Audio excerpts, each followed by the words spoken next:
we'll turn it over to Amie Breshears now, and she's going to share about her agritourism event she hosted recently. Okay, Amie, I think you're still muted. Let me mute you there. There we go. How's that? There we go. Great. So, Pam, that was great. And I was, as you were talking, I was looking up stuff, and that's fascinating. So thank you. I learned a lot, and I look forward to doing some of those things here in Benton County. So agritourism. I'll just kind of give you the backstory, I think. I'd had a chance to connect with our local tourism director, and also even before I was hired by extension, with some people I've known for a long time who are doing some agritourism in the county and wanted to do a little bit more. And we'd been having some conversations about the time Wayne came along and was here one day. We were visiting, we just kicked it around, and he was very supportive that we should go ahead and give this a whirl. I am a cautious planner, so I was thinking, oh, maybe we can do something in the spring. And when I talked to this little committee of two, the two people I basically knew who were doing ag tourism type stuff, the first one I talked to said, oh, that's great, and we want to host it. And we started looking at dates, and October was when worked for them. So I feel like from the beginning, first of all, I was fortunate to have people who were supportive, and even just a small committee of people that I could kind of go to for ideas who were interested. And they ended up being, especially Henderson Ranch, huge players in how it all panned out. So had the idea, knew that there was at least a small group it would appeal to, and put it out to them. And we were able to, probably quicker than I was comfortable, actually, because I, again, tend to be cautious and want to make sure I have enough time for everything, but nailed a date down. And then they were very instrumental in helping to find partners. They used their connections that they had. And I used the connections that I had through various organizations that I have in the county to think about who might be good partners and who'd be willing to be supporters. We also narrowed down our topic in basically to the committee of two. If nobody else would come, what would they be interested in? And just a little bit of background on Henderson's. They have had a family ranch for years and years and years. When there was a sale barn here in Warsaw, they owned that sale barn. So they've got a ranch out in the Flint Hills as well. There's a large family, and the children who are my age and older work on the ranch, but then they also have some grandkids who are wanting to come back. So that was sort of their impetus. And what they're doing for ag tourism right now is they have, as often happens when you have a ranch and maybe you buy an adjoining property, or it's a family ranch and somebody passes away, then there's some housing. And if your ranch hands don't need it, well, you don't want to leave it vacant and let people break into it and tear it up.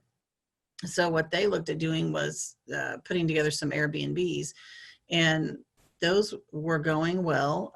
They were getting people from as far away as Guatemala and Canada to come here to little old Benton County. So, and what they found even was these people were really interested in the ranch tours. And as you know, in rural Missouri, one of the things you do when you have a guest is, well, let's look at the house, or would you like to, see whatever. That's just very common in hospitality. So they were sort of throwing a ranch tour out as, hey, just let us know if you'd like to see the ranch. Well, that was a hit. That's what people really wanted to do. And I think they started to see, oh, the possibilities that could come from this. They have a nice year-round creek that runs through their property. And so they realized another thing, they were just sort of saying, hey, if you want to do this, you could have a barbecue down at the creek, was something it's unusual that people don't have a chance to do that necessarily. And that was another opportunity for them to sell something that they had.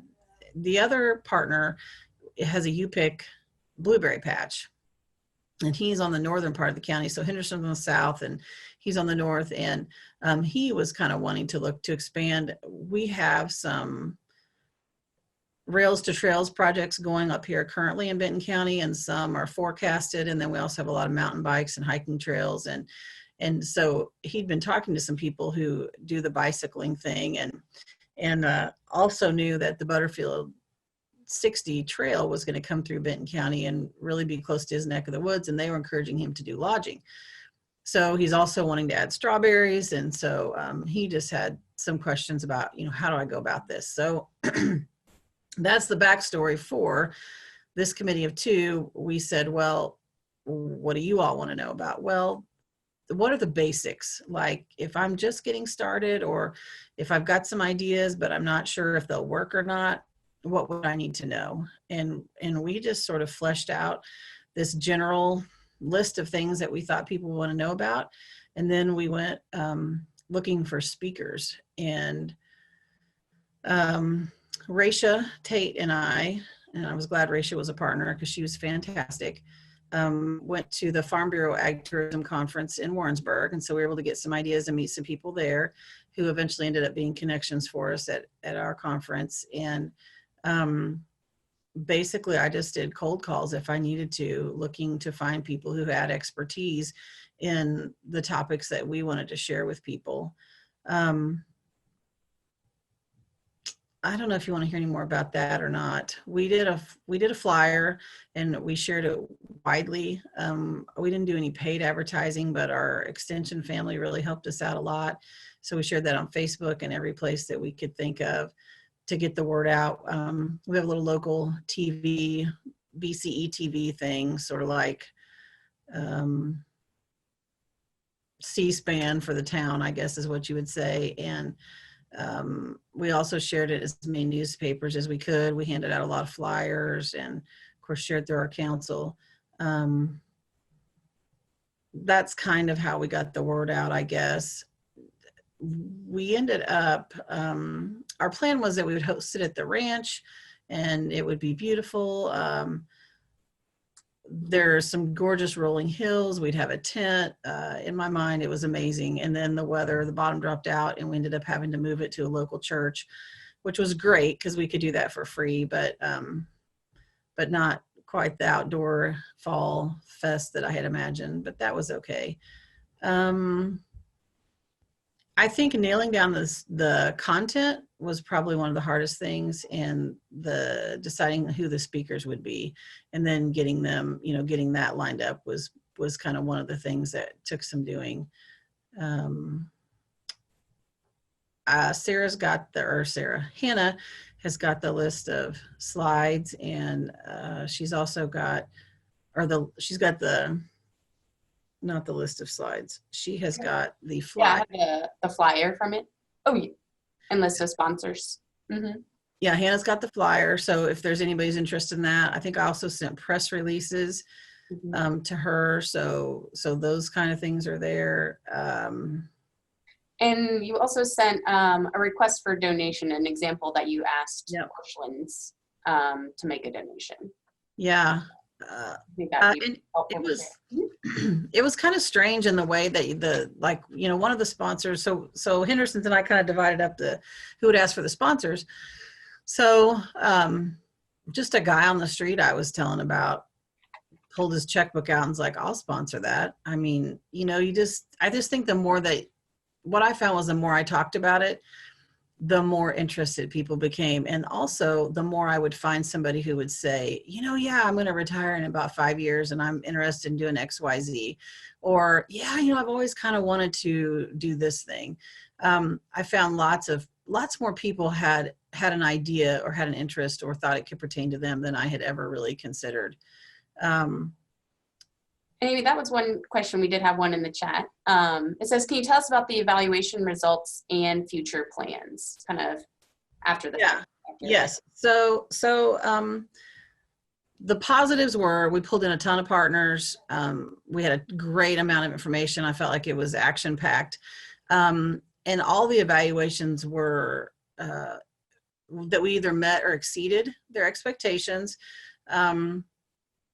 not tons of comments, and the rest of you may see that as well, but kind of the nice one, you know, like the thank you, or this was really good and I learned a lot. One thing that we got feedback on that I don't know that anybody really took the time to write down, but that I realized too, was that we just had a jam-packed day with not enough time to sort of process. So I was so concerned about making sure that we just got every good thing in there that they needed, that I did not really leave time for them just to chill a little bit in between sessions, and to have a cup of coffee and maybe talk to some other people. So I would say for us, and I would encourage you all to leave some networking time, and that is not unproductive, and I don't think people will mind it. I think that they will look forward to it and hopefully could see the benefits. That at least was our feedback, is it was just a kind of like a fire hose. And again, great content, but just we need a little more space. What was the other question there? Just future plans was the other part of it.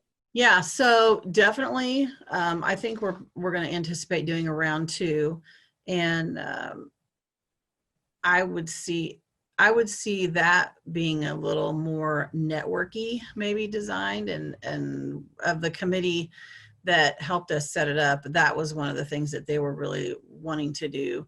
One of the most valuable pieces was that I felt like was at the very end, we had a value chain activity, and basically what that looked like was, and it was run by our Casinger Basin Regional Planning Commission, which was fantastic, our director there. But basically it was, okay, I'm going to have a hunting lease on my property and I will have people coming to hunt. And so physically, actually, they got up and did it, where let's say, you know, over here to the right, you've got your person who's coming to hunt, and I'm the destination. And then in between, what are all the things that they'll need? Well, they'll need gas, and they'll want a place to eat, and they'll need a place to stay, you know, if you don't have lodging, and they'll need some hunting gear, and you know, XYZ, all these things. And that was a real visual representation for all the people that were there of all the possibilities of businesses that could come about, or businesses that could serve customers just based on me and the person who was, you know, my lessee. So that I thought was pretty powerful. On a related note, but not exactly the same, we are looking at doing some kind of a small farm thing here in Benton County. We have a lot of people buying smaller tracts, and maybe they've worked a 30-year career. They're early 50s, and they're still in great health, and they have ideas and things they want to do. A lot of them do not come from a farm or ag background at all, but are buying property that has been or could be ag type property. So that's a big thing with them going, okay, I've got this place, now what am I going to do with it, and how can you all help me?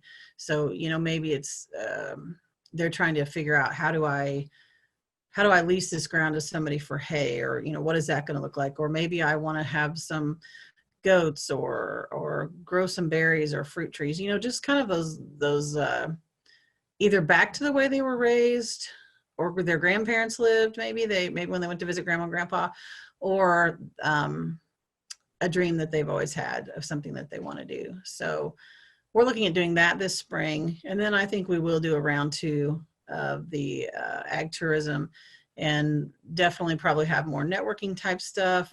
I could see it maybe even becoming a kind of a trade show thing, but what we'll do is go back to our committee, and we'll be talking to people around here and saying, what do you need from us? What kind of support do you need? You know, we don't want to neglect them, because that's who got us started and doing the thing in the first place. And then they were wildly supportive, very happy, and I think looking forward to the next one. So we are too. So hopefully that helps. Great.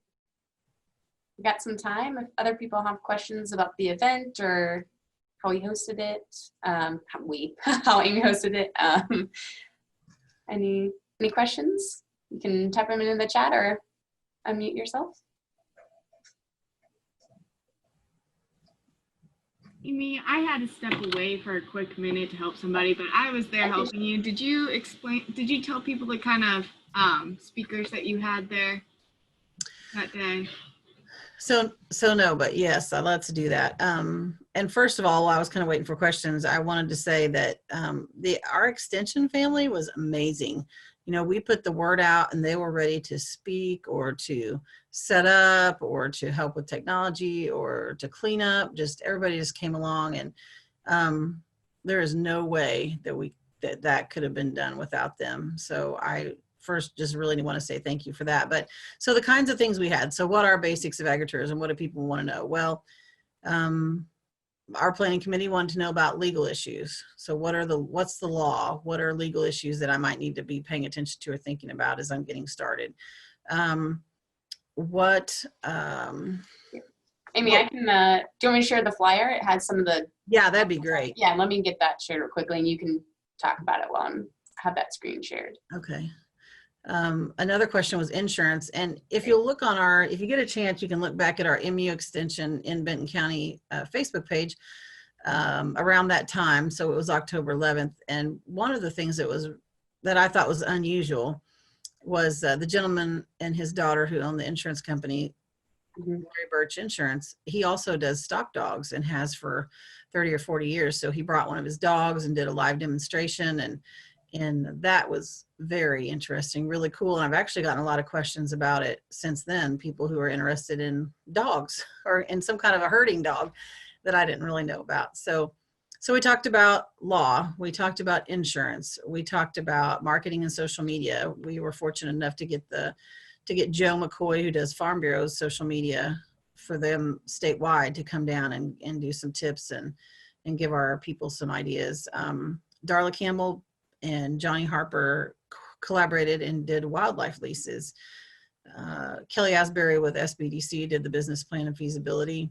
And Sarah Havens talked about forestry, and she's with Extension. So I think in this area too, forestry and forest products and things to do with forests are going to be up and coming for sure. We had Christy Miller with Missouri Grown, and that was pretty cool. Some things I think our people maybe hadn't thought about. And then the USDA Farm Bill programs and the conservation programs. And one of the respondents did mention that was a really big deal, learning about those things. There's just so much out there that unless people follow those websites constantly or check in frequently, you know, things change and there are different programs and options for them. So we also had the cattlemen come and cook a lunch. So lunch was included with this. And that, I guess, and I don't know if you all know this, I had worked to get somebody from MU for law, and that just didn't work out. But there is a National Agriculture Law Center in Northwest Arkansas. And so that's where our speaker for the legal portion, his name was Rusty Rumley. That's where he came from. So all the speakers came and talked for free, which was great because that meant then that we could do this at a cost that really would fly out here in Benton County. So we also had sort of partners come and set up. So the Soil and Water District came and set up and had some things there. And a lot of people brought some stuff with them too. So that there were things that people could take home, or there was some time for conversation. So maybe to get some questions answered. We had the health department there as well, in case anybody had questions for them, and some MDC people in addition to the speaker. So Benton County Tourism. So Amy, this is Chris Kemke. I was wondering if I don't know if this would really fit in with your itinerary or not. But, you know, we have a couple programs that kind of evolve around like the customer service and the tourism capacity too, and actually we're looking at revising some of those things. But I didn't know if there's any room in something like this to integrate pieces of it and what you thought might be the best, or if that's just a little too far out from your mission. But I look at social media and marketing. I see that as very related to that sort of thing. Yeah, Michelle Kroll and I've talked to some, and I think I've talked to you about those programs, and I would love to see them done here. I think they would go hand in glove, and certainly there would be a place for those things to go together. I would anticipate that if you've got somebody from Guatemala or Canada here, that there are some differences, and certainly Missourians are hospitable, but to have a little bit of training about that couldn't hurt at all. I think it would be very helpful. So I'm totally open to those. And as they're updated or whatever's happening, please keep us posted. The other thing I want to say was, if anybody's interested in replicating this, get with Sarah Lowe, because she had some very nice handouts, and that's not really the best. They're nice glossies that had tons of information about agritourism that we were able to get our hands on, and those were very nice, had a lot of great information, and we ended up putting those in all the packets.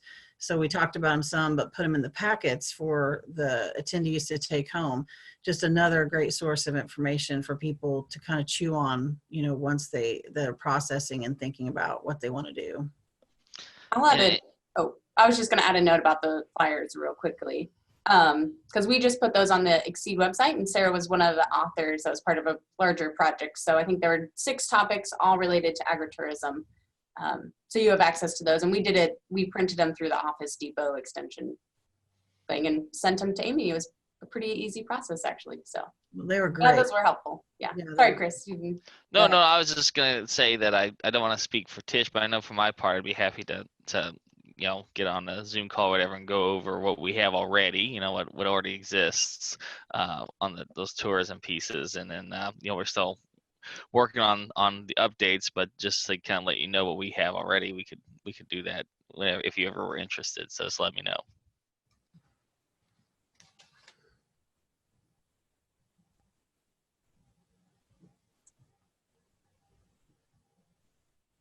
We have a few more minutes. If there's any other questions for Amie?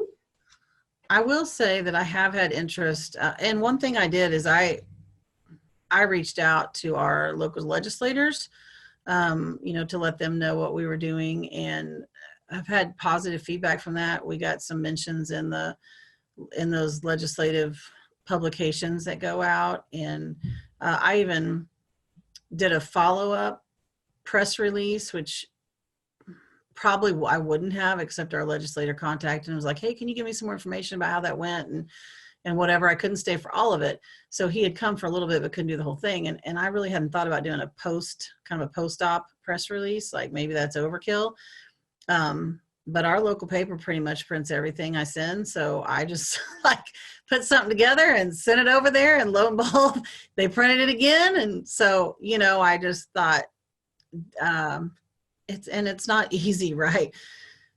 But to not even miss those opportunities. I learned from that, I don't want to miss the opportunity to go back and do a follow-up and let the community know, or, however it went, or make another plug again for the importance of agritourism, or the possibilities that we see here, so just sort of the follow-up, not just with the council or with attendees. And I did do that with attendees. I went back and everybody who attended or who I felt like had an interest, county commission and all that, I did a follow-up email and sent them the presentations and sent them handouts and links and all that kind of stuff, just so that would be an easy way for them to review it again, but also to share information and pass it along. So those follow-up pieces, I think, also sent handwritten thank you notes to every sponsor and every partner, who worked with us or donated something. We got virtually all the food donated. And one of the things that was really important to me was that, because I don't know who would come. I didn't know how many people would come, and I knew a tent rental would be expensive because that was our original plan. One of the things that was really important was to cover the cost. And so just in case I didn't have anybody come or very few people come, I wouldn't be out a lot of money, or cost extension a lot of money, or whatever it costs the county office. So that was one reason I went after partners. And we did know before we started even that we had all our bases covered, and so that was really nice. And in fact, and this shocked me as well, I just sort of threw out a platinum sponsor, oh, that's really big, right? That sounds impressive, and just made that up.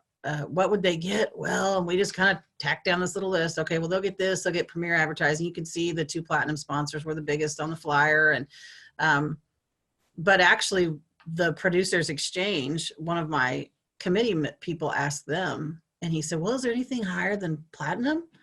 And I thought, well, golly, oh yeah, I maybe set my mark too low. So maybe next time we'll have diamond or something. I don't know. Is anything higher than platinum? But to, and I feel like I asked for a lot, but like that bar could have been even a little bit higher. So don't, I guess what I'm saying is don't be afraid to ask for more, and don't be afraid to set that bar high.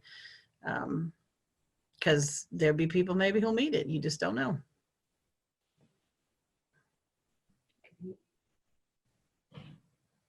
I just wanted to comment that I thought this was a very well done program. I thought it was innovative. It was well organized, and you worked well with the partners. And I agree that follow-up afterwards goes a long ways towards continuing your partnerships and good PR. Yeah, thank you. And thank you, Darla, for everything you did for it too.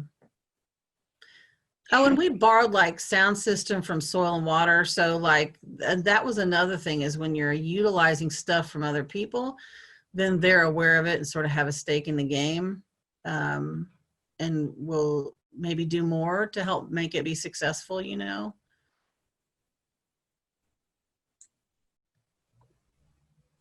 All right, we got 2 minutes left. Any final comments, anyone? That's wonderful. Well, Great thank you job, both. Amy. Oh, yeah, go ahead, Sarah. I just wanted to say great job, Amy. I really enjoyed and was really happy to see that you're able to use kind of the research that we do here on campus, and that you could send those guides home with your participants. So that's what the whole idea of the research is for you guys to use the research in your programs. So thank you. You're welcome. And one other thing I was going to say is every evaluation, one of the things on there, and you know, it's a softball, right? You think, but our extension program is important in your community, and it's a yes or no check. And obviously they all said yes, and that's what you hope for. But the other thing is, I think even having that question on them prompts them to think about, are these extension programs important in my community? Well, yes, they are. So even though it's sort of a softball question, it's just a prompt to get them to think about how it was done, and that's the kind of value that extension is providing. So just another little something to think. And I'm just grateful for everybody who helped make it happen and came alongside, and it was definitely a group effort, and I'm really thankful for everybody who made it what it was. Great. Well, thank you, Pam and Amy. Those were both wonderful presentations. I learned a lot. And just so everyone on here knows, again, I'll send out any of the resources you saw we shared today, along with some other links that were mentioned. We also record all of the webinars, so that way if you wanted to go back and listen to them again, or if you happen to miss one of our future ones, you can always go back and get the same information. So thanks for everyone for participating today, and I will see you all December 5th for workplace productivity. Thanks. Thank you.